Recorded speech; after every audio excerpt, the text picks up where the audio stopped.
Oke, shalom dan selamat pagi kepada saudara dalam Kristus. Semoga kita terus diberkati oleh Tuhan Yesus, penyelamat kita. Minggu inilah Minggu Trinity yang ke-11. Ayat permulaan diambil daripada Kisah Rasul bagi 4 ayat 33 berbunyi begini. Dan dengan kuasa yang besar, rasul-rasul memberi kesaksian tentang kebangkitan Tuhan Yesus. Dan mereka semua hidup dalam kasih karunia yang melimpah-limpah. Demikianlah firman Tuhan. Doa hari ini, Ya Allah, Engkau mengisytiharkan kuasa-Mu yang besar, khususnya dalam belas kasih-Mu. Berilah kami kasih karunia-Mu yang terbilang agar kami sambil mentaati hukum-Mu, peroleh janji-janji-Mu yang mulia dan turut serta dalam khazanah surgawi-Mu melalui Yesus Kristus anak-Mu, Tuhan kami yang hidup dan merintah dengan Engkau dalam kesatuan Roh Kudus, Allah yang Esa, sekarang dan selama-lamanya. Amin. Mari kita berdoa. Dalam nama Bapa, Anak, dan Roh Kudus. Tuhan, terima kasih Bapa, terima kasih Yesus kerana kesempatan sekali lagi untuk kami terus meneruskan kebaktian online Tuhan Yesus. Walaupun keadaan pandemik yang terus meningkat saat ini, Tuhan Yesus bukan membatasi kami untuk kami terus memberitakan firman-Mu, malahan untuk melakukan kehendak dan pekerjaan-Mu dalam kehidupan kami Tuhan Yesus. Kau berkatilah setiap aktiviti kami, terlebih lagi Tuhan, anak-Mu yang mengambil bahagian di dalam setiap kebaktian online, baik di dalam kebaktian online ataupun di sebalik takbir mereka Tuhan Yesus. Kau berkati anak-anak-Mu Tuhan Yesus. Kau berkati juga patri kami Tuhan yang akan menyampaikan firman-Mu. Biarlah firman-Mu Tuhan terus bertumbuh dalam hati dan jiwa kami Tuhan Yesus. Dan biarlah kami Tuhan terus hidup untuk kemuliaan-Mu Tuhan melalui firman-Mu Tuhan. Sebab hanya firman-Mu Tuhan Yesus yang dapat memberikan kekuatan kepada kami Tuhan di dalam dunia ini Tuhan Yesus. Tuhan, terima kasih Bapa, terima kasih Yesus, terima kasih Roh Kudus. Dalam nama Yesus kami berdoa dan mengucap syukur. Amin. Kita berkumpul di sini sebagai keluarga Allah dalam hadirat Bapa kita untuk memuji dan mengucapkan syukur, mendengar dan menerima firman kudusnya, membawa kepadanya keperluan dunia, memohon ampun segala dosa kita dan peroleh kasih karunia-Nya, agar melalui anaknya Yesus Kristus kita menyerahkan diri kita kepada pelayanan-Nya. Jika kita berkata bahawa kita tidak berdosa, maka kita menipu diri kita dan kebenaran tidak ada pada kita. Jika kita mengaku dosa kita, Allah yang setia dan adil akan mengampunkan dosa kita dan menyucikan kita daripada segala salah dan tidak benar. Oleh yang demikian, marilah kita mengaku dosa kita kepada Allah yang Maha Kuasa. Pengakuan dosa umum. Allah yang Maha Kuasa, Bapa kami di syurga, kami tidak berdosa terhadap Engkau dan manusia, baik dalam fikiran, perkataan dan perbuatan, melalui kelalaian, kelemahan dan kesalahan kami sendiri yang disengajakan. Kami benar-benar menyesal dan bertaubat akan segala dosa kami. Oleh sebab anak-Mu Yesus Kristus mati untuk kami, ampunkanlah segala dosa kami lepas, dan semoga kami melayani Engkau dalam kehidupan yang baru, demi kemuliaan nama-Mu. Amin. Allah yang Maha Kuasa yang mengampuni mereka yang benar-benar bertobat mengeseni kamu, mengampuni dan membebaskan kamu daripada segala dosa kamu, menetapkan dan menguat kamu dalam segala kebaikan serta melihara kamu dalam kehidupan kekal. Melalui Yesus Kristus Tuhan kita. Amin. Ya Tuhan, bukakan bibir kami dan kami akan mengisytiharkan pujian-Mu. Marilah kita menyembah Tuhan, segala pujian kepada nama-Nya, kemuliaan kepada Bapa dan kepada Anak dan kepada Roh Kudus, seperti pada awal, sekarang dan selama-lamanya. Amin. Kemuliaan kepada Allah yang Maha Tinggi, damai sejahtera kepada umat-Nya di bumi. Tuhan Allah Raja Surgawi, Allah dan Bapa yang Maha Kuasa, kami menyembah Engkau, kami ucapkan syukur kepada Engkau, kami memuji Engkau kerana kemuliaan-Mu. Tuhan Yesus Kristus, Anak Tunggal Bapa, Tuhan Allah, Domba Allah, Engkau yang menanggung dosa dunia, kasihilah kami. Engkau yang duduk sebelah tangan kanan Bapa, terimalah doa kami. Engkau saja yang kudus, Engkau saja yang Tuhan, Engkau saja yang Maha Tinggi, Yesus Kristus, dengan Roh Kudus, dalam kemuliaan Allah Bapa. Amin.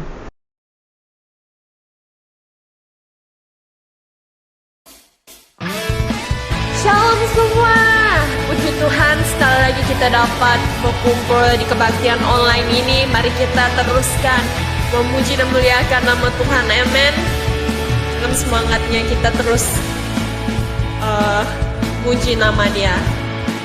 Haleluya, katakan sama-sama. Lebih dari pemenang dalam segala perkara, iblis telah dikalahkan oleh kuasa darahnya. Jika Allah di pihak kita, siapa dapat melawan? Kita lebih dari pemenang. Sekali lagi, lebih dari pemenang dalam segala perkara. Iblis telah dikalahkan oleh kuasa darahnya.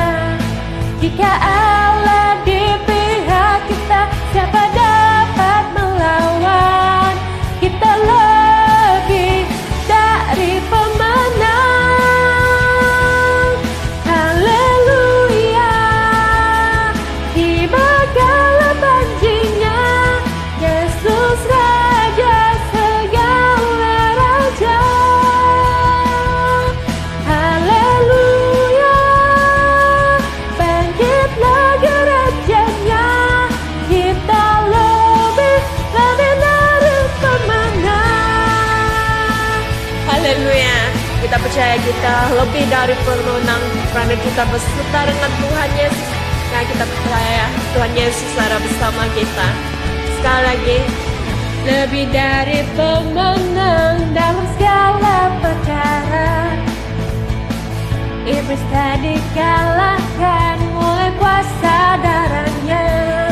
Jika Allah di pihak kita, siapa dapat melawan? Kita lebih dari pemenang. Haleluya, tiba kala janjinya, Yesus Raja segala raja. Haleluya, bangkit lagi rajanya, kita lebih dari pemenang. Hey, kita lebih dari pemenang, men.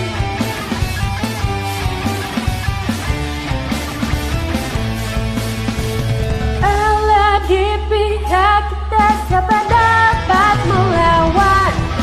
Kita lebih dari pemenang. Haleluya, tiba kala janjinya, Yesus Raja segala raja. Haleluya, bangkit lagi rajanya, kita lebih dari pemenang. Haleluya, tiba kala janjinya, Yesus Raja segala raja. Haleluya, bangkit lagi rajanya, kita lebih dari pemenang. Kita lebih dari pemenang. Kita apa? Kita lebih dari pemenang. Haleluya. Mari kita angkatkan lagu ini sebagai lagu penyembahan kita. Haleluya, Tuhan adalah kekuatan kita. Bukan dengan kekuatan ku dapat jalani hidupku tanpa Tuhan yang di samping. Ku tak mampu sendiri. Engkaulah kuat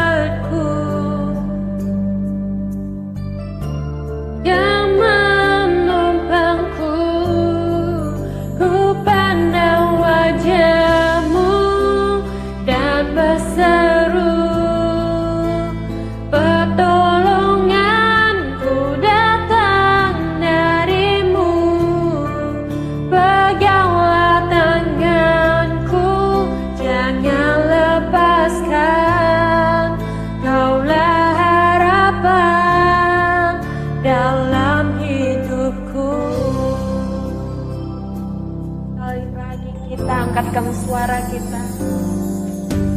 Bukan dengan kekuatan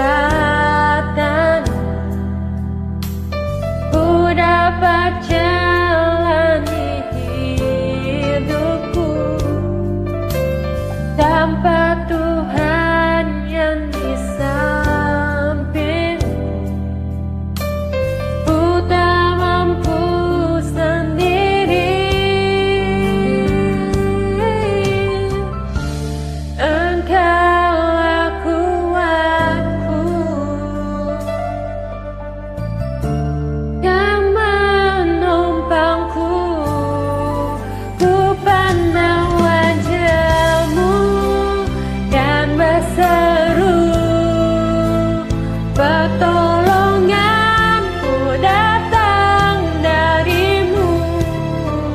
Peganglah tanganku, jangan lepaskan. Kaulah harapan dalam hidupku.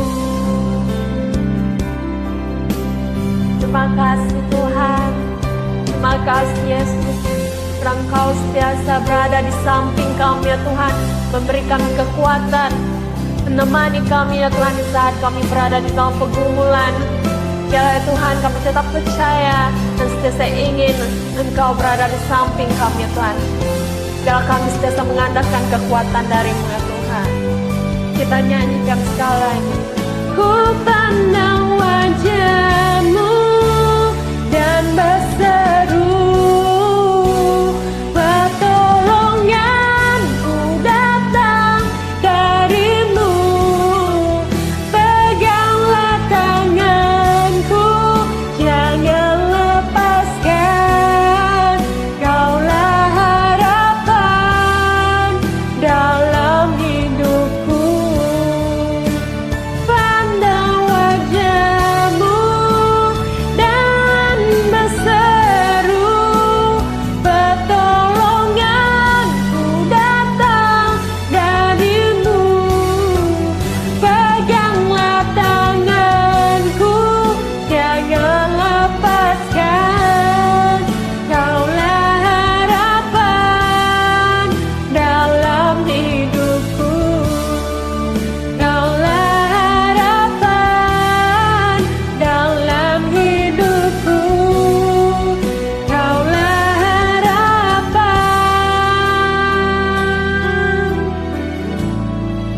dalam hidupku. Terima kasih Tuhan, terima kasih Yesus. Karena Engkau sentiasa ada beserta dengan kami ya Tuhan. Biarlah ya Tuhan, kami sentiasa mempunyai pengharapan dalam-Mu ya Tuhan, dan sentiasa memuji dan memuliakan nama-Mu ya Tuhan. Seterusnya kita akan mendengarkan bacaan dari firman Tuhan.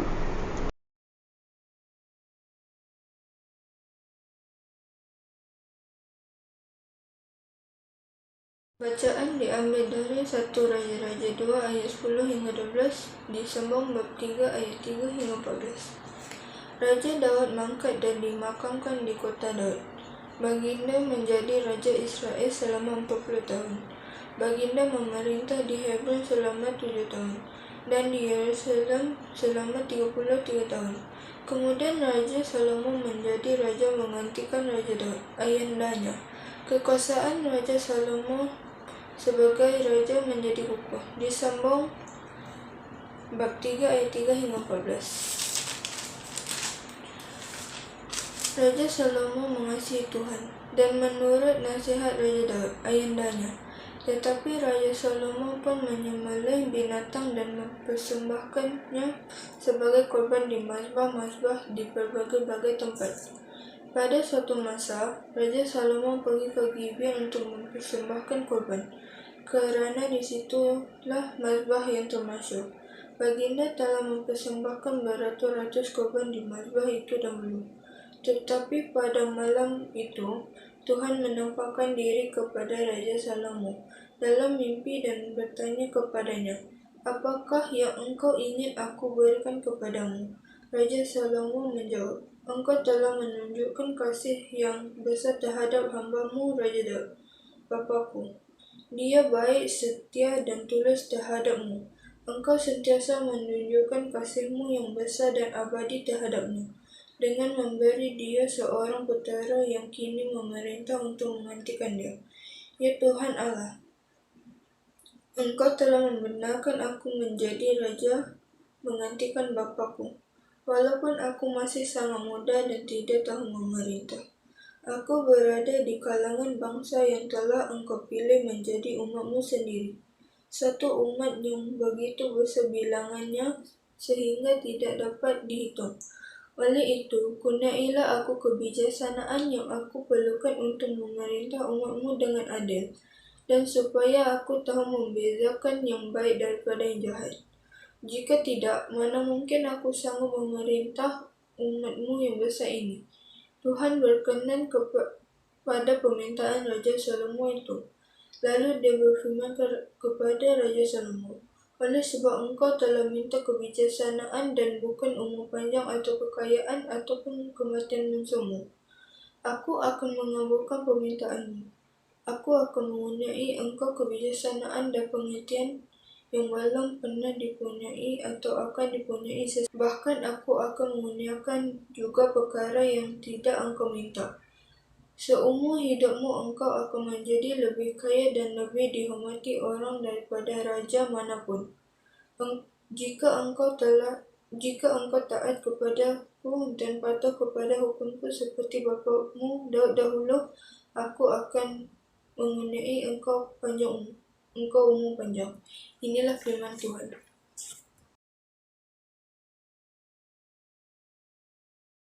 Bacaan Mazmur diambil dari Mazmur 111. Pujian bagi Tuhan. Pujilah Tuhan.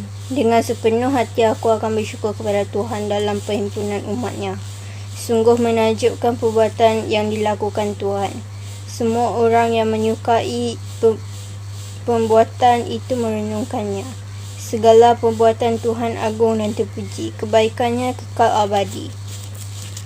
Tuhan tidak membiarkan kita melupakan perbuatannya yang menakjubkan. Dia pengasih dan penyayang. Dia memberikan makanan kepada orang yang menghormati Dia. Dia tidak pernah melupakan perjanjiannya. Dia telah menunjukkan kuasanya kepada umat-Nya dengan memberi mereka tanah pusaka bangsa asing. Dia setia dan adil dalam segala perbuatannya. Segala perintahnya dapat dipercayai. Perintahnya bertahan sepanjang masa. Dia memberikan perintahnya secara benar dan adil. Dia menyelamatkan umat-Nya dan membuat perjanjian yang kekal dengan mereka. Dia suci dan perkasa. Cara menjadi bijak adalah dengan menghormati Tuhan. Dia memberikan pengertian kepada semua orang yang mentaati perintahnya. Hendaklah Tuhan dipuji selama-lamanya. Kemuliaan kepada Bapa, Anak dan Roh Kudus, seperti pada awal, sekarang dan selama-lamanya. Amin.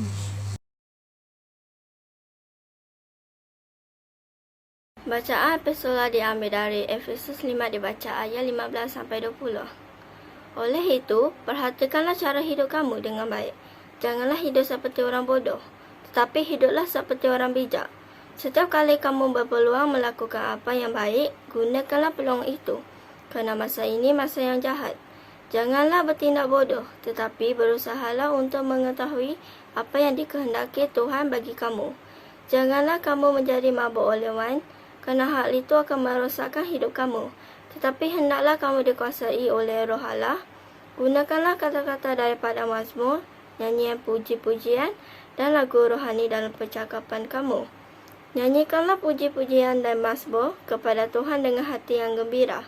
Hendaklah kamu sentiasa bersyukur kepada Allah Bapa bagi segala sesuatu demi nama Yesus Kristus Tuhan kita. Inilah firman Tuhan. Bacaan Injil pada hari ini diambil daripada Injil Yohanes bagi 6 ayat 51 hingga 58. Kemuliaan kepada Kristus penyelamat kita. Yohanes bagi 6 ayat 51 hingga 58. Akulah roti yang memberikan hidup, roti yang turun dari syurga. Orang yang makan roti ini akan hidup selama-lamanya. Roti yang akan kuberikan itu tubuhku. Aku memberikannya supaya orang di dunia ini boleh hidup. Mendengar kata-kata ini, orang Yahudi mula bertengkar sesama sendiri. Bagaimanakah orang ini boleh memberikan tubuhnya kepada kita untuk dimakan? Kata mereka. Yesus berkata kepada mereka, apa yang aku katakan ini benar. Jika kamu tidak makan tubuh anak manusia dan minum darahnya, kamu tidak akan benar-benar hidup. Sesiapa yang makan tubuhku dan minum darahku mempunyai hidup sejati dan kekal. Lalu aku akan membangkitkan dia pada hari kiamat. Tubuhku ini makanan sebenar dan darahku ini minuman sebenar. Sesiapa yang makan tubuhku dan minum darahku hidup bersatu dengan aku dan aku dengan dia. Bapa yang hidup mengutus aku dan aku hidup kerana dia hidup.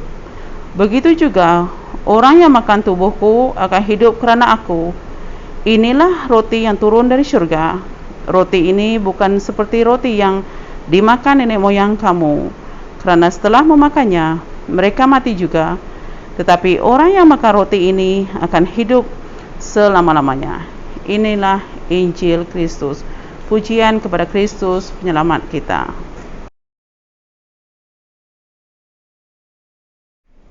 Salam selamat pagi dan selamat datang kepada kebaktian online kita pada hari ini. Jadi pada pagi ini Pastor akan kongsi firman Tuhan daripada kitab 1 Raja-Raja bagi 2 ayat 10 sampai 12, kemudian disambung bagi 3 ayat 3 hingga 12. Mari kita berdoa dulu. Dalam nama Allah Bapa, Allah Anak, Roh Kudus. Bapa di surga dalam kuasa, bersyukur dan kasih Tuhan kembali kesempatan pada kami untuk kami melayani Kau melalui kebaktian online pada pagi ini. Tuhan, saya berdoa agar Roh Kudus kami Tuhan pimpin kami Tuhan, supaya kami boleh mengerti apa yang kami dengar dan apa yang telah kami baca dari Tuhan, supaya kami juga boleh apply dalam kehidupan kami. Terima kasih Tuhan, dalam nama Tuhan Yesus saya bersyukur. Amin. Oke, sekali lagi selamat pagi. Jadi minggu lepas kita sudah dengar Pastor bercakap tentang Absalom moment, yaitu ketika kisah Absalom anak Raja Daud telah coba mengguling ke bapaknya, melepaskan kuasa bapaknya. Tapi pada akhirnya Absalom telah mati ya, telah mati. Dia terperangkap dekat pokok oak, kemudian dia dibunuhkan oleh Panglima Joab dan 10 orang askar-askar yang lain. Okay. Jadi pada pagi ini Pastor akan bercakap tentang meminta kebijaksanaan, meminta kebijaksanaan, requesting wisdom. Okay. So saya percaya kita ni masa kecil-kecil dulu kita selalu dapat hadiah, dan apabila kita dapat hadiah kita cukup seronok, kita bersuka cita. Dan kadang-kadang apabila orang buku-buku hadiah tu, terutama sekali masa hari Christmas, kita akan coba-coba tengok apa di dalamnya. Dan kalau kita dapat bungkusan itu, kita goyang-goyang, kita coba teka apa di dalamnya. Okey. Dan begitu juga dengan hari jadi kita. Kadang-kadang masa hari jadi, terutama masa kecil, kita mengharapkan orang memberi kita hadiah yang mungkin yang kita suka ataupun yang bagus harganya. Okey. Tetapi kita jaranglah kita minta hadiah kepada orang, kata saya mau hadiah ini, hadiah itu. Kalau tidak nanti nampaknya kita ditamak sangat. Jadi kalau kita mau pun kita diam saja dan kita terima saja hadiah yang orang beri kepada kita. Okey. Tetapi kalau kita baca petikan kita pada hari ini, kita tengok orang bernama Solomon ini, dia tidak mempunyai masalah bersama Tuhan Allah apabila Tuhan Allah menjelma pada dia dalam mimpi pada waktu malam. Tuhan Allah telah tanyakan kepada Solomon. Dia tanya Solomon ini, apakah yang engkau ingin aku berikan kepadamu? Itu yang Tuhan Allah tanya kepada Solomon dalam mimpi dia ataupun gendera ketika dia berada di Gibeon waktu malam dia tu. Tuhan tanya dia, apakah yang kau ingin aku berikan kepadamu? Itu soalan yang Tuhan Allah tanya kepada dia. Okey, tanya kepada dia. So Apabila Tuhan bertanya kita soalan, itu apa yang kita mau? Sebab kita tidak perlu risau. Kita tidak perlu risau. Kenapa? Bagi saya, sebab saya percaya Tuhan kita tidak mempunyai had. Dia tidak ada limitationnya. Sebab segala sesuatu dalam dunia ni Tuhan Allah kita punya. Okey. Jadi soalan yang Tuhan Allah tertanya pada Solomon pada ketika itu, saya percaya itu adalah satu soalan yang sangat penting dalam kehidupan kita. Okay? Kita semua tanya kita, apa yang kamu mau? What do you want? Okay? So soalan itulah sebab kamu sangat penting begitu kita, sebab dia tanya kita apa keinginan kita, apa kerinduan kita. Okay? Dia masuk dalam hati kita, cita-cita tu. Apa yang kau mau? So jikalah Tuhan Allah tanya kamu pada pagi ini ataupun hari ini, apa yang kau mau? Dia kata, apa yang kau ingin saya berikan kepadamu? Macam mana kita respon? Macam mana kamu respon? Kita respon. Tuhan kalau tanya kamu itulah, kalau tanya apa yang kau ingin aku berikan kepadamu, macam mana respon? Okey, dalam petikan yang kita baca hari ini, petikan ini adalah secara ringkasnya apa yang berlaku setelah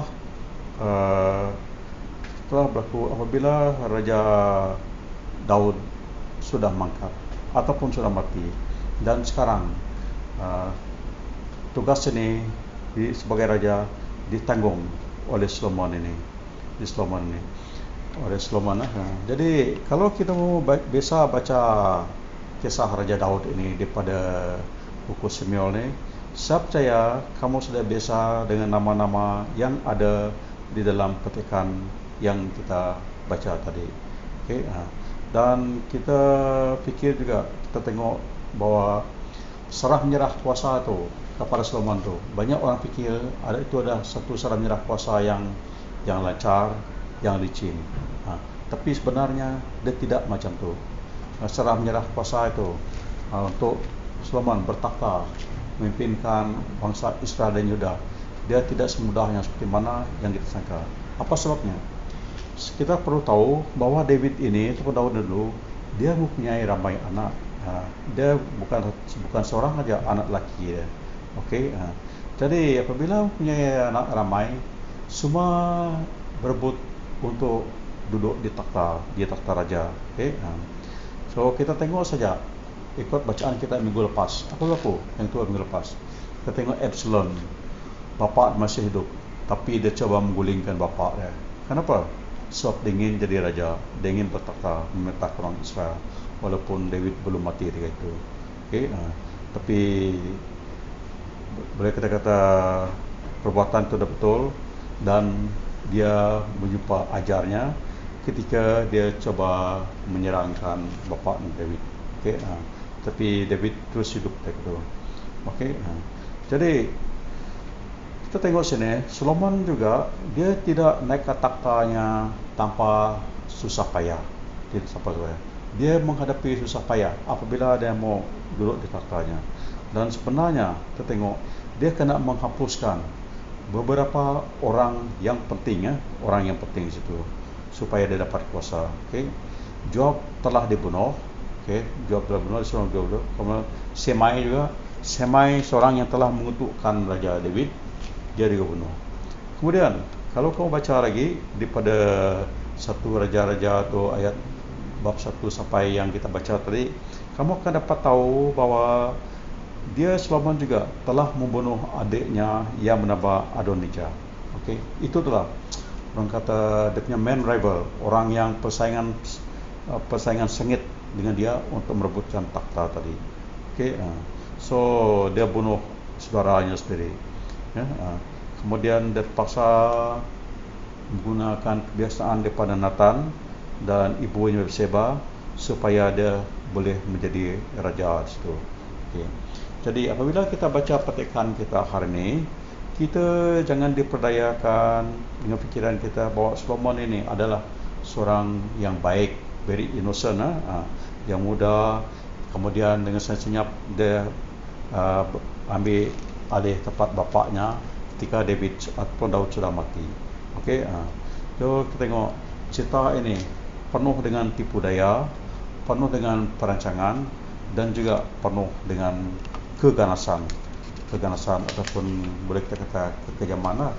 Okey, itu. Tapi kita tengok sini, perdedahan di latar belakang ini dia tidak mensyaratkan apa yang kita baca dalam buku satu raja-raja ni. Sebaliknya, kita tengok seorang pemuda yang nampaknya alim, yang nampaknya bagus, ambil tempat bapa ni raja. Okey, so banyak orang ingatkan Solomon ni tadi hanya tentang kebijaksanaan saja. Dan juga banyak lagi orang tahu Solomon ini hanya dikenali kerana dia telah membinakan rumah Tuhan yang telah dirancangkan oleh bapaknya dulu. Okay. So melalui pemerintah Solomon ini, kuasa Solomon ini, kita tengok juga seterusnya bahawa nampaknya di luar dia ni berjaya, tetapi kita tengok juga dia punya karakter-karakter ni dipenuhi dengan penyembahan bahala. Banyak berjala. Okay. Jadi tidak heranlah kalau kita tengok kisah Solomon ini daripada mulai raja sekarang, yang kita tengok pada penghujungnya kamu akan dapati bahawa Solomon ini dia orang kata mengakhiri riwayat hidupnya dengan dengan tindakan yang tidak berkesan. Okey, kenapa? Sebab Solomon ini dia mempunyai kelemahan. Kelemahannya sini ialah dia mempunyai tabiat untuk beribadah ataupun worship di tempat-tempat, orang Inggeris kata di tempat-tempat yang tinggi, high places. Jadi sebelum membenarkan rumah Tuhan di Jerusalem, kita tengok bahawa tempat-tempat yang tinggi, bukit-bukit, itu adalah tempat yang diterima, yang digunakan orang untuk beribadah ataupun worship. Okay? Jadi Solomon kita tengok sini, dia juga membenarkan tempat-tempat ibadah sini ataupun tempat worship ini di tempat-tempat yang tinggi sini untuk apa? Untuk isteri-isteri dia dan juga untuk tuhan-tuhan bangsa asing yang lain. Nah, sebenarnya kita tengok juga bahawa Solomon ini juga dia telah membuat persembahan di sana. Dia sendiri melakukan perkara itu. Okay? Jadi di situ kita tengok masalah yang ada pada Solomon ini. Dan selain daripada itu juga Solomon ini dia kenakan cukai yang tinggi kepada rakyatnya sendiri, high taxes. Dan dia juga suruh orangnya jadi suruh mereka jadi buruh kasar. Okay. Jadi kita tengok bahawa bangunan yang Raja Solomon ini bina memangnya sungguh hebat. Tetapi walaupun bangunan itu hebat, apa orang kata, dia banyak melibatkan orang lain. Okay. Dalam bahasa Inggeris kata the cost to the people was very high, sebab dia banyak guna orang tenaga dia. Okay. Jadi rakyat dia ketika itu mereka berdendam kerana cukai yang sangat tinggi yang diletakkan Solomon kepada mereka. Okay. Jadi pemerintah Solomon ini dia tidaklah bagi saya berjaya seperti mana yang kita sangkakan. Okay. So dalam cerita kita pagi ini kita dapati juga Solomon ini dia telah beribadah di tempat yang tinggi tadi, iaitu di Gibeon. Gibeon. Kalau kita tengok bagi ayat 4 sana, bagi 3 ayat 4, satu raja-raja bagi 3 ayat 4, dia kata pada satu masa Raja Solomon pergi ke Gibeon untuk mempersembahkan korban. Okay? So dia pergi sana untuk apa? Untuk sembah korban. Itu tadi high places yang tempat mereka ibadah tadi. Okay? So ketika itulah apabila dia pergi sana, dia tidur, jadi Tuhan pun menunjuk dirinya kepada Solomon ketika itu. Jadi Solomon pun tanya dia, Tuhan pun tanya dia, apakah yang kau ingin aku berikan kepadamu? Ingin berikan kepadamu. Itu soalan yang Tuhan Allah tanya kepada Solomon. Okay? So Solomon, kita tengok dia boleh beri jawapan dengan bagus ketika itu. Kita baca daripada ayat 6. Solomon menjawab, dia puji-puji Tuhan tentang kebaikan bapa dia. Kita baca daripada ayat 6 sampai ke 9 itu jawapan yang Solomon beri pada sini. Dia kata, engkau telah menunjukkan kasih yang besar terhadap hamba-Mu Raja Daud bapa-Ku. Dia baik setia dan tulus terhadap-Mu. Engkau setia menunjuk kasih-Mu yang besar dan abadi terhadapnya dengan memberi dia seorang putra yang kini memerintah untuk menggantikan dia. Ya Tuhan Allah, Engkau telah membenarkan aku menjadi raja menggantikan bapa-Ku, walaupun aku masih sangat muda dan tidak tahu memerintah. Engkau berada di kalangan bangsa yang telah Engkau pilih. Aku berada di kalangan bangsa yang telah Engkau pilih menjadi umat-Mu sendiri. Satu umat yang begitu besar bilangannya sehingga tidak dapat dihitung.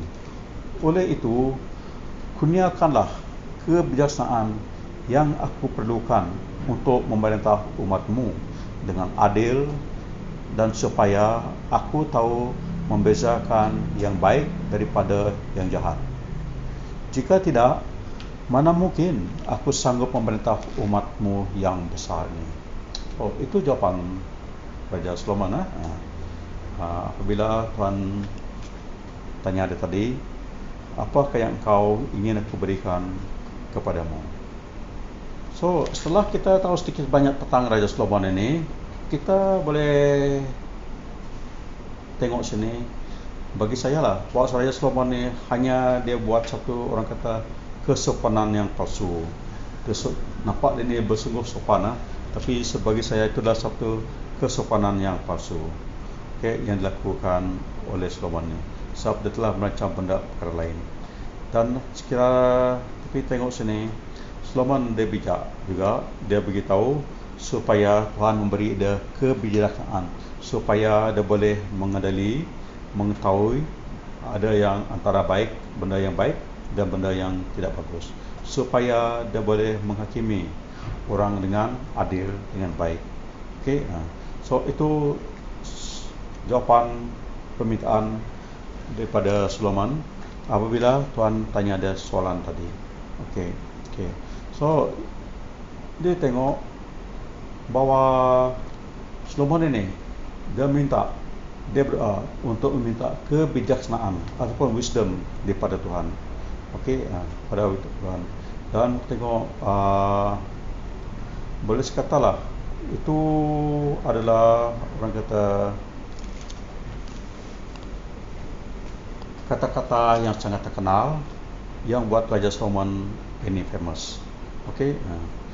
So kita baca lagi seterusnya bahawa Tuhan Allah sini dia senang dengan jawapan Solomon ini, karena Solomon tidak minta supaya dia orang kaya, supaya umur dia panjang, dan juga dia tidak minta supaya musuh-musuh dimusnahkan. Jadi Tuhan Allah telah beri dia kebijaksanaan. Tapi itu bukan itu saja, tapi tengok Tuhan juga telah tambah lagi apa yang Solomon ini tidak minta. Dia tambah lagi. Dia kata aku akan ayat 12, aku akan mengabulkan permintaanmu, aku akan mengkurniakan engkau kebijaksanaan dan pengertian yang belum pernah dipunyai atau akan dipunyai sesiapa pun. Bahkan aku akan kurniakan juga perkara yang tidak engkau minta. Seumur hidupmu engkau akan menjadi lebih kaya dan lebih dihormati orang daripada raja manapun. So Tuhan tambah lagi apa yang dia tidak minta. Dia suruh dia jadi orang terkenal dan juga suruh dia jadi orang yang kaya. Supaya tidak ada raja lain seperti Raja Solomon pada ketika itu. Okay, apa yang kita belajar sini? Okay. Kita balik tentang cerita hadiah tadi. So ini cerita hadiah yang beri. Okay. So apa yang kita belajar di sini, kita dapati sini penting sini. Kita harus mencari kebijaksanaan dulu. Kebijaksanaan. Lebih daripada benda lain, kita harus mencari kebijaksanaan dia. So dalam Matius 6 ayat 33, dia kata macam ni, carilah dulu kerajaan Allah dan kebenarannya, dan segala sesuatu akan diberikan kepadamu. Okay. Saya dapati sangat menarik sini bahawa Solomon ini dia meminta kebijaksanaan lebih daripada perkara-perkara lain. Ini adalah, this is one of the places, ini adalah satu tempat di Bible di mana kita lihat bahawa falsafah ini telah diseludupkan dalam Bible. Okay, selain kadang-kadang saya dapati bahawa Bible kita ni dipenuhi dengan falsafah-falsafah, idea-idea daripada falsafah Yunani telah ditepukan ke budaya perjalanan baru yang dituliskan sekarang. Okay. Dan tengok Paulus terutama sekali dalam buku Ibrani telah reflekkan dengan jelas idea-idea falsafah yang menjadi alternatif realities dia, alternatif kenyataan itu. Okay, so falsafah ini adalah idea di dalam Bible yang penulis Bible ni mengatakan surga sini. Tapi ia juga kadang-kadang cara kita bercakap tentang falsafah, idea falsafah yang lain. Okay. Dari sini tengok, tapi sini tengok Solomon ini dia telah menjangka bahawa segala falsafah Yunani ini, dia telah menjangka segala falsafah Yunani ini ketika dia minta daripada Tuhan, iaitu kebijaksanaan tadi. So, arti perkataan falsafah itu adalah mengesahi kebijaksanaan. Falsafah itu dalam kata-kata Yunani ini artinya adalah mencintai kebijaksanaan. Okay, jadi ahli falsafah itu mereka ingin mengetahui apa yang buat kehidupan itu baik. Mereka ingin mengetahui apa yang buat seorang itu jadi orang yang bijak, membuat orang itu gembira, dan juga membuat orang itu benar-benar orang yang baik. Itulah falsafah. Jadi kita tengok Socrates juga, mungkin pernah kamu dengar nama Socrates dan beratus-ratus ahli-ahli falsafah yang lain juga, mereka telah mengejar kebijaksanaan. Dia telah mengejar kebijaksanaan. Okay. Socrates orang yang sangat terkenal. Kita harus periksakan kehidupan kita, sama hidup kita ni orang kata worth living ataupun tidak. Okay. Tetapi dia juga berkata bahawa kebijaksanaan yang benar adalah mengetahui apa yang kamu tidak tahu. Kebijaksanaan yang benar ialah kamu mengetahui apa yang kamu tidak tahu. Itu dikatakan Socrates. Okay. Jadi saya tidak mau cakap banyak tentang ahli-ahli falsafah dulu. Okay. Tetapi kalau kita tengok orang mempunyai kebijaksanaan, bijaksanaan itu saudara, dia banyak melibatkan perkara-perkara rohani. Okay. Dia tidak akan lari daripada perkara-perkara rohani kalau kita mau hidup dalam kebijaksanaan. Di dalam artikel yang bertajuk Hidup Kebijaksanaan ataupun Living Wisdom yang ditulis oleh Troy Dunn, dia kata macam ni, Abraham adalah seorang gembala dan seorang arkitek. Okay. Lao Tzu, dia adalah seorang aktivis. Karena kemudian Mahavira dan Siddhartha Gautama adalah, kedua mereka adalah seorang putri. Confucius adalah kaki tangan kerajaan, dan Socrates adalah orang yang menghiaskan serdadu-serdadu. Dan Jesus daripada Nazareth, dia adalah seorang tukang kayu, dan Muhammad adalah seorang tradesman ataupun perniagaan. Nanak, dia seorang yang menjaga store, dan Martin Luther dia ni seorang biara ataupun monk. Gandhi, dia ni seorang lawyer. Kemudian Ibu Teresa, ini adalah seorang nun. Dan Henry David Thoreau, dia ni seorang yang graduate daripada University Howard. Okey, jadi tengok, semua mereka ini dikenali sebagai orang yang bijak. Tapi kalau kita pandang mereka ni dengan seperti selalu, kita tengok mereka ini mempunyai satu persamaan, something in common, iaitu mereka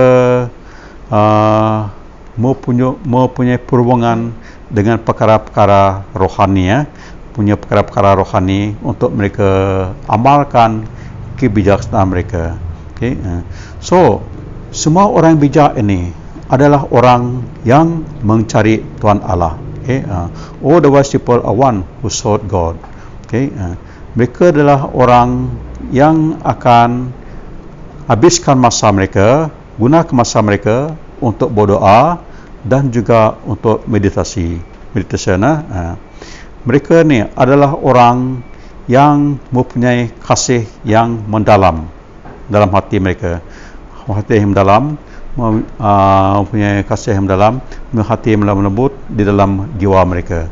Dan mereka yang mempunyai kebiasaan ini juga adalah orang yang tidak mementingkan diri sendiri. Okey, orang yang mempunyai kebiasaan adalah orang yang tidak mementingkan diri sendiri. So, what does it take to make a person wise like this? So, kalau kita mau bijak macam tu, apa yang kita harus ada pada kita? Solomon suruh kita mengetahui sini bahawa kita harus minta daripada Tuhan Allah kualiti yang macam ni, supaya kita mempunyai kerinduan yang mendalam dalam hati kita, hati lemah lembut, dan juga tidak mementingkan diri kita sendiri. Okay? Jadi Solomon beritahu kita bahawa kita harus pergi kepada Tuhan Allah untuk mintakan kualiti-kualiti yang ada di sini. Jadi sahabat kamu tengok dalam epistola Saint James, Yakobus, dia kata kita macam ni, Yakobus bagi 1 ayat 5. Jika ada sesiapa antara kamu kurang bijaksana, hendaklah dia berdoa kepada Tuhan Allah, supaya Allah memberi kebijaksanaan kepadanya. Kerana Allah memberi dengan murah hati dan dengan sukacita kepada setiap orang. Okay? So, kalau kita mau ada kebijaksanaan, apa kita kena buat? Kita harus minta kepada Tuhan Allah kita. Tuhan Allah kita beri dengan senang hati. Jadi kita tengok sini saudara, bahawa Solomon dia jadi orang yang sangat bijak. Sangat bijak, dan kebijaksanaan ini telah dicatatkan di dalam Bible kita dan boleh katakan jadi satu sastra dalam Bible kita. Okey, di dalam Bible. So kita tengok kebijaksanaan ataupun sastra-sastra yang dituliskan oleh Solomon ini. So sebagian daripadanya ialah ada dalam Mazmur, ada juga di dalam kitab Amsal, kan? Kemudian dalam buku Yakobus dalam Penyanyian Baru ini. Okey, so itu yang kita tengok sini. Jadi kalau tengok dalam Yakobus bagi 3 juga dia ada tulis di situ. Saya baca daripada epistola Saint James ataupun Yakobus bagi 3. Bagi 3 saya baca bagi 3 ayat 13, mulai ayat 13. Adakah antara kamu seorang yang bijak dan pandai? Dia harus membuktikannya dengan kelakuan yang baik dan melalui kebajikan yang diamalkan dengan kerendahan hati dan kebijaksanaan. Tetapi jika kamu sangat iri hati dan mementingkan diri sendiri, janganlah berdosa terhadap berita benar daripada Allah dengan bercakap besar tentang kebijaksanaan kamu. Kebijaksanaan semacam itu tidak datang dari sorga, tetapi berasal dari dunia, daripada tabiat manusia yang berdosa dan daripada roh jahat. Apabila orang iri hati dan mementingkan diri sendiri, maka akan berlakulah kekacauan dan segala macam kejahatan. Tetapi orang yang mempunyai kebijaksanaan yang datang dari surga, pertama sekali murni, suka akan kedamaian, lemah lembut dan ramah tamah. Mereka berbelas kasihan dan mengamalkan segala macam perbuatan baik. Mereka tidak berat sebelah ataupun munafik. Okey, ini jakut Tuhan. Okey.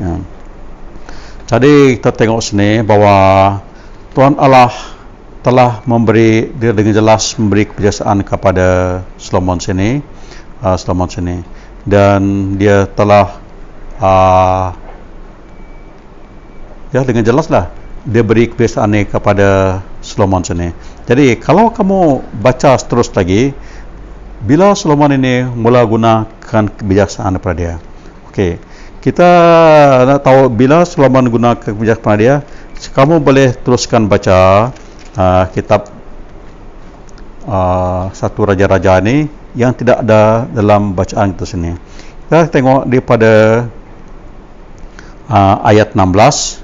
Di situ kita tengok ada dua orang wanita situ.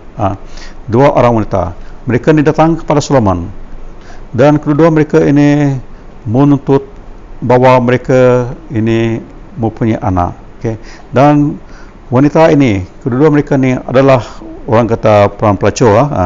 Jadi mereka ni tinggal bersama-sama, dan mereka juga telah mempunyai baby. Saya percaya mungkin dilahirkan dengan masa yang dekat sama. Jadi apa yang berlaku sini, pada satu malam, kita kata wanita pertama ini, dia telah, tidak tahulah macam mana dia telah tertidur, dia telah orang kata menekan baby-nya. Kemudian baby itu lemas, mati. Apabila dia sedar nak dia mati, apa berlaku? Dia ambil yang mati itu, dia letakkan pada wanita yang sebelah. So pada tengah malam itu, apabila wanita sebelah itu mau mensusukan baby dia, dia tengok baby itu tidak bergerak, mati. Tapi dia tengok dengan teliti. Dia tengok baby itu bukan anak dia, tapi anak wanita sebelah tu. Jadi apa berlaku? Dia kedua-dua mereka ni pergi ke Raja Solomon. Dia kata, ini baby saya, ini pun kata baby saya. So apa Solomon buat? Oh, macam ni senang dia kata. Dia minta suruh hamba ni pedang. Ayo pedang, kita belah baby ni. Belah bagi ibu ni sebelah-sebelah. So apa berlaku? Ibu yang salah tadi tu dia kata, itu bagus, dia kata. Dia bagus. Kita baca tu supaya merebut. Tapi ibu yang mempunyai anak itu tadi, apa dia kata? Jangan-jangan dia kata. Biarlah dia ambil, dia kata. Kenapa? Sebab itu anak dia. Jadi daripada dia mati, biar anak tu hiduplah, walaupun dekat dia punya ibu lain. So dari situ Solomon dapat tahu bahawa ibu yang mau budak itu, baby itu dibelah tadi, itu bukan ibu sebenarnya. Kemudian diserahkan baby itu kepada ibu yang kata okeylah, jangan bunuh tadi itu. Okey. Dari situlah kita tengok Raja Solomon telah menggunakan kebiasaan yang Tuhan beri kepada dia.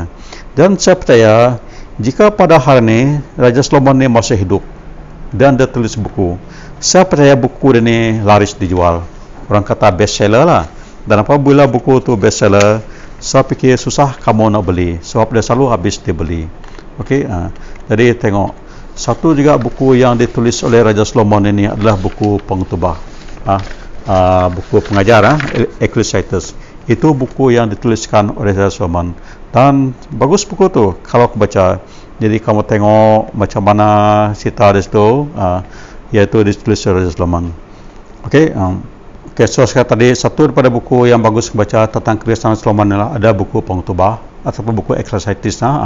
Itu buku yang bagus baca tentang kebiasaan yang ditulis oleh Raja Solomon. Okey. Jadi hari ini Pastor khotbahkan tentang meminta kebijaksanaan. Seperti mana Raja Solomon ini meminta kebijaksanaan, kita juga harus meminta kebijaksanaan. Okey. Dan macam mana kita minta kebijaksanaan? So cara kita minta kebijaksanaan adalah kita harus mencari Tuhan dulu, mencari kerajaan Allah dulu dan juga kebenarannya, dan segala sesuatu akan diberikan kepada kita. Okey. So itulah perkara yang sangat penting di dalam kita. Dan kalau kita ada Tuhan dalam kehidupan kita, saya percaya kita juga mempunyai kebijaksanaan. Dan kita ingat apa yang Yesus beritahu kita. Dia suruh kita supaya kita simpan dia punya pesan. Untuk apa? ingat kita supaya kita harus mengasihi Tuhan Allah kita dan mengasihi jiran-jiran kita seperti kita mengasihi diri kita juga. So itu adalah kebijaksanaan yang sebenarnya. Okay? Jadi kalau kamu mengasihi Tuhan Allah, utama Tuhan Allah dalam kehidupan kamu, mengasihi jiran-jiran kita dan diri kamu sendiri, saya percaya kamu juga mempunyai kebiasaan. Jadi kalau kamu susah dapat kebiasaan, saya ingatkan tadi baca dalam buku Yakobus ataupun James tadi, sekarang Tuhan akan beri kita dengan percuma-cuma saja. Mari kita berdoa. Bapa di surga alam kuasa, ucap syukur, terima kasih Tuhan atas pertolongan daripada kami tadi Tuhan, daripada contoh permintaan yang Solomon beri jawapan kepada Tuhan apabila Tuhan tanya apa kemauan Tuhan. Tuhan saya juga berdoa supaya kau berkatikan kami dengan kebijaksanaan Tuhan. Terutama sekali Tuhan, kami jadi pemimpin Tuhan, sama ada di pemimpin gereja, pemimpin negara kami, pemimpin masyarakat, ataupun pemimpin keluarga Tuhan. Beri kami kebiasaan yang datang pada Engkau Tuhan, supaya kami boleh memimpinkan orang bawah kami dengan adil, dengan baik, dengan lemah lembut. Terima kasih Bapa, supaya kami juga sentiasa utamakan Kau dalam kehidupan kami. Dan sebab kami tahu apabila kami utamakan Kau dalam kehidupan kami, kerajaan-Mu, segala sesuatu akan diberikan kepada kami dengan senang. Terima kasih Tuhan, segala syukur daripada-Mu. Dalam nama Tuhan Yesus kami syukur. Amin.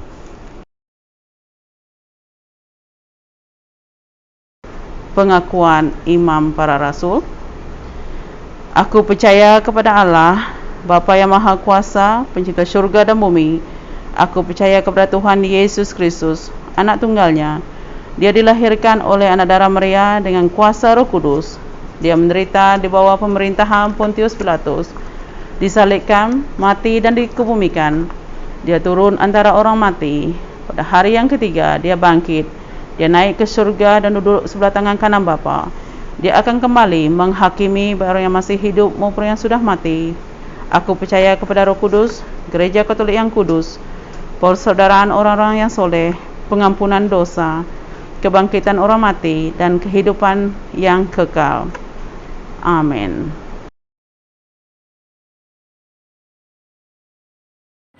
Aram kita bersampi. Tuhan Allah ti pemadu berkuasa, terima kasih Tuhan atas pemana Engkau berkati udah diberi Tuhan nyari kami. Kami bersyukur mega Tuhan udah mari kami pengerai tidak tayari Tuhan. Sekali lagi terima kasih apa Tuhan. Kami nyerah ke gereja kami di seluruh dunia ngajari Tuhan mega. Berkat kebala pemimpin gereja kami, bala bishop pada diri Engkau semua pelayanan Tuhan apai berkat kesida Engkau pengerai penau Engkau pengelandiat lah bersida berjalai ke pengawal Tuhan. Awak ke gereja Nuan mansang bertumbuh di seluruh dunia apai. Lalu awak ke semua orang mengelala Nuan meh Tuhan tipe mada berkuasa atas semua langit Engkau bumi. Terima kasih apai Datuk mega kami bersampai ke negara kami. Nyerah ke bala pemimpin negara kami.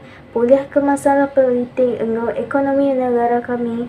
Apai awak kenuan mereka penemu Engkau pengelandiak mega ngagi bala pemimpin menua kami. Awak sidak oleh ngatur semua masalah Engkau mana saati sepenemu. Lalu pulih ke menua kami hari bencana pandemik melanda seluruh dunia maya ke Datuk apai. Awak kekuasa Roh Kudus Tuhan dicurahkan. Ya Bapa, awak kenuan terus jaga ngelindung kami, masyarakat kami, keluarga kami dari serangan virus tindak mana tu apai. Lalu Tuhan mega apai dekat mari pengerai ngagai semua balapnya dek kami kena penyakit COVID-19 tu baik ke silat bala jemaah gereja tahu ke dikala kami tahu ke endak Tuhan. Gerai ke sidak, suman ke sidak, baik ke dia ubah hospital tahu ke dini-dini alai. Kebala menyadik kami kena kuarantin baik ke di rumah, di pusat kuarantin. Kami percaya Tuhan, Nuan dekat ngiri, ke sidak Engkau Roh Kudus Nuan mega apai. Mari sidak pengarai batu buah, hati ngorundiang mega. Boleh ke semangat sidak lalu perbaharui jiwa, lalu kuat ke sistem imuniti badan sidak ya apai.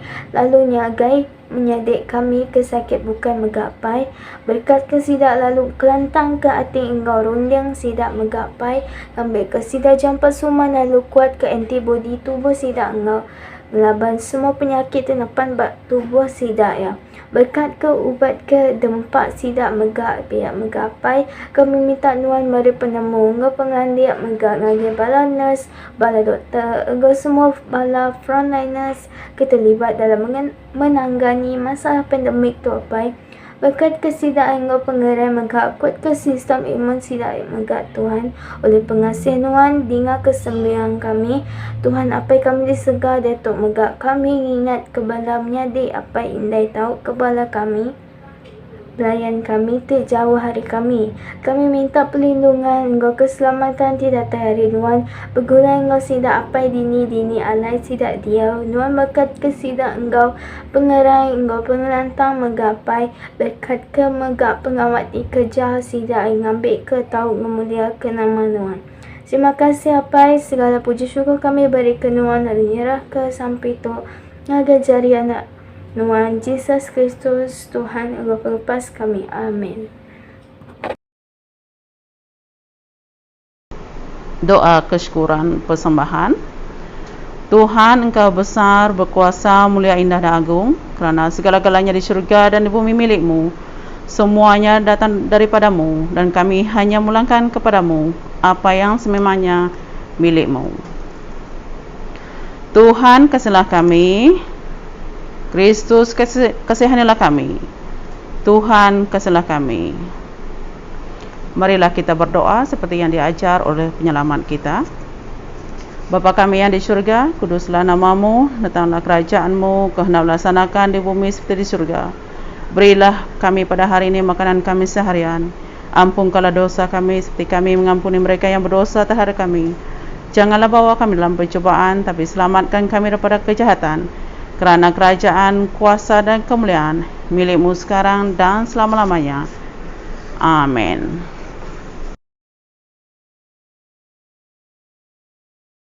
Okey, pengumuman daripada Padri. Jadi saya rasa kamu pun tahu minggu ini kan, daripada hari Ahad lepas sampai sekarang ni, kurang lebih ada 10 keluarga kita yang didapati positif COVID-19 ini, dan ada beberapa orang juga telah dimasukkan ke hospital dan juga di kuarantin hospital, di kuarantinkan rumah disebabkan COVID ini. Jadi saudara-saudara semua ambil berat, jangan kau ambil benda ni ringan-ringan. Jadi kalau kamu mengetahui diri kamu positif, sana kamu kurung ke diri kamu, rela kurung diri kamu. Jangan kamu pergi merayau-rayau lah. Kalau kemarin merayau, saya pikir itu macam kita ni mencoba Tuhan.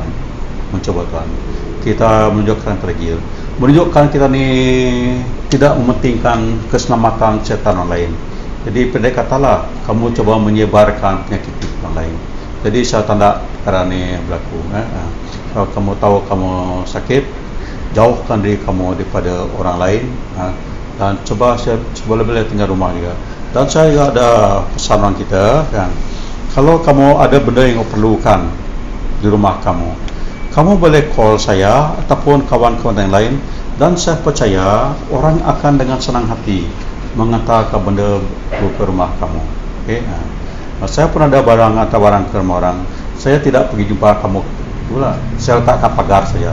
Saya call kamu, barang kamu ke pagar, ambil saja. Okay? Sebab saya pun akan jaga keselamatan kesehatan saya juga. Dan hormat kamu, ya, ada orang kita Iban juga telah mati, meninggal disebabkan COVID ini melepasnya. Jadi kamu sanda kamu ambil serius.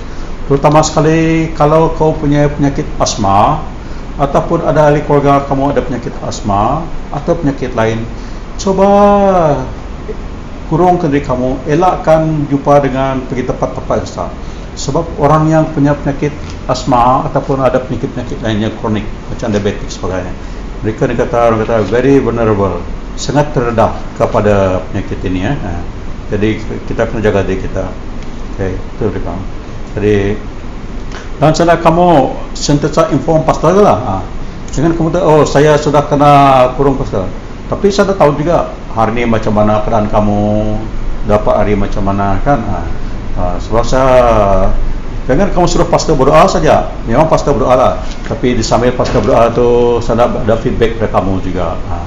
Hari ini keluarga macam mana, ada anak sakit, Adakah sekarang di hospital sudah berangsur pulih baik? Begitu macam itulah. Okay? Jadi sama-sama. Jadi pastor pun tidak tertanya-tanya. Kamu harus tahu kita tidak boleh melawat. Jadi ingat, jangan pergi melawat orang, ketemu orang.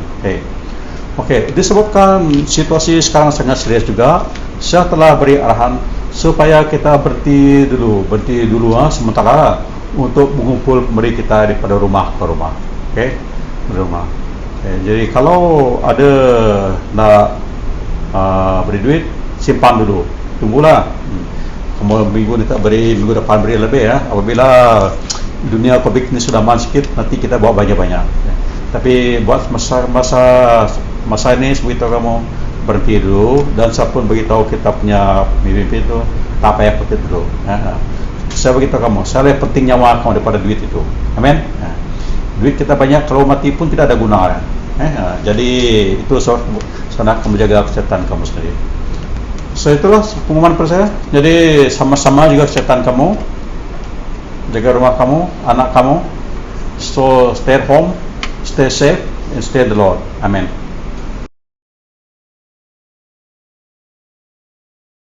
Doa berkat kita. Semoga Tuhan berkati dan melihara kamu. Semoga Tuhan baik hati dan murah hati kepada kamu, dan semoga Tuhan berkenan pada kamu dan memberi kamu kesejahteraan. Allah Titi Kudus menjadi kamu teguh iman dan kasih sayang, melindungi kamu sepanjang masa, serta membimbing kamu di dalam kebenaran dan damai sejahtera. Dan berkat alam kuasa Allah Bapa, Allah Anak, Roh Kudus tinggal pada kamu daripada sekarang sampai selama-lamanya. Amin. Pergilah dengan damai sejahtera dan melayani Tuhan dalam nama Kristus. Amin. Kita teruskan memuji dan memuliakan nama Tuhan. Amin. Dalam semangatnya kita terus muji nama Dia. Haleluya, katakan sama-sama. Lebih dari pemenang dalam segala perkara, iblis tak dikalahkan oleh kuasa darahnya. Jika Allah di pihak kita, siapa dapat melawan? Kita lebih dari pemenang. Sekali lagi, lebih dari pemenang dalam segala perkara, iblis tak dikalahkan oleh kuasa darahnya. Jika Allah di pihak kita, siapa dapat melawan? Kita lebih dari pemenang. Haleluya, tiba kala janjinya, Yesus Raja segala raja. Haleluya, bangkitlah gerejanya, kita lebih dari pemenang. Haleluya, kita percaya kita lebih dari pemenang karena kita beserta dengan Tuhan Yesus. Nah, kita percaya Tuhan Yesus ada bersama kita. Sekali lagi, lebih dari pemenang dalam segala perkara, iblis tak dikalahkan oleh kuasa darah.